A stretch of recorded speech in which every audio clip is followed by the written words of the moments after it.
Selamat malam, salam sejahtera. Ini satu pendedahan lagi daripada Datuk Seri Anwar Ibrahim apabila beliau menyeru supaya pelajar berfikiran kritis dan tak menelan bulat-bulat tuduhan orang politik.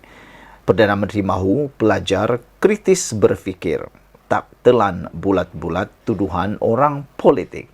Memang antara tuduhan orang politik ini ialah tuduhan yang paling dinamik, paling tak boleh dipercayai dan sukar dipercayai. Esok lain dicakap, esok lain lagi dicakap. Sehingga ada orang di luar sini, netizen mengatakan, orang politik ini kalau jadi peguam dia paling sesuai kerana boleh flip-flop dalam masa yang sangat singkat. Kemarin cakap lain, hari ini cakap lain. Kemarin janji lain, hari ini tak pula ditepati. Itu pendapat netizen tentang orang politik. Jadi itu sebabnya Datuk Seri Anwar Ibrahim mengatakan, jangan telan bulat-bulat tuduhan orang politik. Pelajar perlu berfikiran kritis. Pelajar universiti harus menggunakan pemikiran kritis mereka dan tidak hanya menerima segala kenyataan berunsur kebencian yang dikeluarkan oleh ahli politik, kata Perdana Menteri kita Anwar Ibrahim. Bercakap pada sesi dialog bersama sekumpulan pelajar universiti di Bangi, Selangor petang tadi, Anwar Ibrahim berkata pelajar tidak seharusnya terpengaruh dengan sentimen kebencian, sebaliknya menggunakan kebijaksanaan mereka dengan membuat penilaian sendiri. Dalam tiap program ke negeri-negeri, saya beri tumpuan untuk menemui anak muda kerana mereka berhak tahu keadaan sebenarnya di dalam negara. Dan saya anjurkan, tak apalah kalau tak setuju dengan saya atau kata tak cukup, buat penilaian, baca dan banding, kata Datuk Seri Anwar Ibrahim. Itu yang saya sebut pemikiran kritis. Selain daripada kreatif, perlu juga kritis kena pikir, kata Datuk Seri Anwar Ibrahim.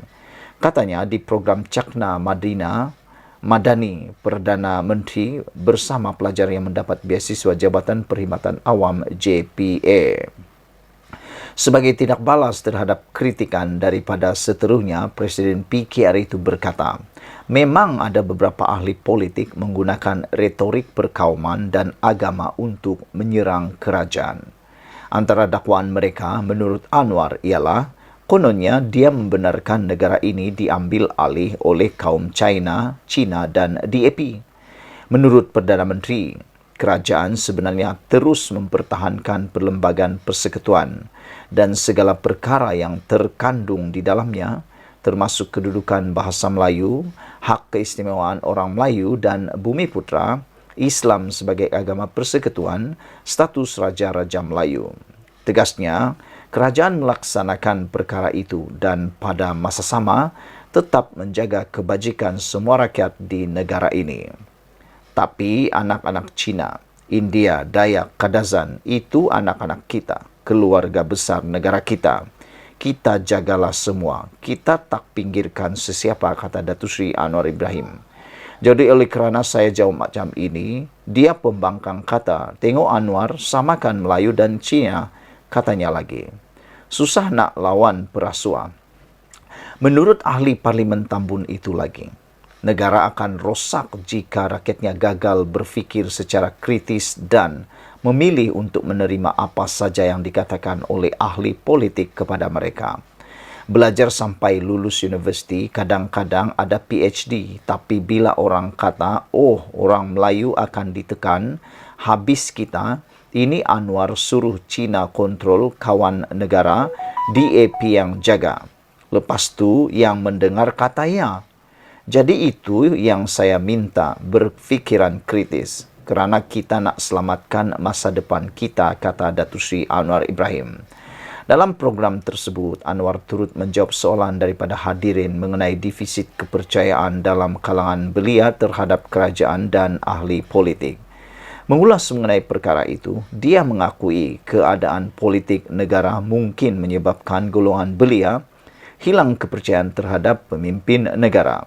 Katanya, golongan muda kecewa kerana melihat ramai pemimpin politik hanya menabur janji kosong, mengeluarkan fatwa pada bila-bila masa dan mengikut selera politik mereka selain memfitnah sesama sendiri. Tambah Anwar, politik yang melampau menyebabkan golongan muda keliru dan merasakan kepentingan mereka tidak diutamakan. Bagaimanapun, Perdana Menteri memberitahu golongan pelajar tidak seharusnya hilang keyakinan terhadap kerajaan sedia ada kerana ia bekerja keras untuk melaksanakan reformasi negara, termasuk menentang sebagai amalan rasuah yang telah parah. Anak-anak hadirin harus bantu bawa balik keyakinan, kembalikan kepercayaan. Kita berusaha sedaya upaya. Tidak mudah. Ingat, senang nak lawan perasuah besar. Dia dah kumpul berbilion ringgit. Tapi kita lawan kerana iltizam, kata Datuk Seri Anwar Ibrahim. Ini satu pendedahan dan juga satu nasihat daripada Datuk Seri Anwar Ibrahim yang perlu diambil perhatian bukan saja kepada anak-anak muda, bukan saja kepada pelajar universiti, tetapi juga kepada maci-maci, paci-paci, abang-abang, uncle-uncle, datuk-datuk, semua rakyat Malaysia. Apabila Datuk Seri Anwar Ibrahim menyeru supaya semua rakyat, semua pelajar perlu kritis berfikir, tak telan bulat-bulat tuduhan orang politik. Ini bukan sekadar pelajar yang perlu mengamalkan seruan ini, tetapi termasuklah semua rakyat Malaysia, tidak kira berapa umur, siapa mereka, apa bangsa mereka. Kita perlu berfikiran kritis dan tak telan bulat-bulat tuduhan orang politik. Kerana menurut Datuk Seri Anwar Ibrahim, beliau kata, golongan muda kecewa kerana melihat ramai pemimpin politik hanya menabur janji, mengeluarkan fatwa pada bila-bila masa dan mengikut selera politik mereka selain memfitnah sesama sendiri. Oleh sebab itulah apabila Datuk Seri Anwar Ibrahim menyatakan ramai pemimpin politik hanya menabur janji kosong, kita berharap ahli-ahli politik sebelum memberikan janji, fikir dalam-dalam dulu. Dan apabila janji sudah diberikan, tunaikanlah. Kerana jika tidak, itu akan mengecewakan pengundi dan juga rakyat. Selain daripada itu, sudahlah, berhentilah mengeluarkan fatwa yang digunakan pada bila-bila masa dan mengikut selera politik. Selain itu, kita juga sebagai rakyat Malaysia mengharapkan supaya ahli politik berhentilah fitnah sesama sendiri. Kerana media sosial sekarang amat cepat. Apabila anda melakukan sesuatu, diperhatikan rakyat. Sekian dulu untuk kali ini. Jangan lupa tinggalkan komen ada, share video ini. Kita jumpa lagi. Bye-bye.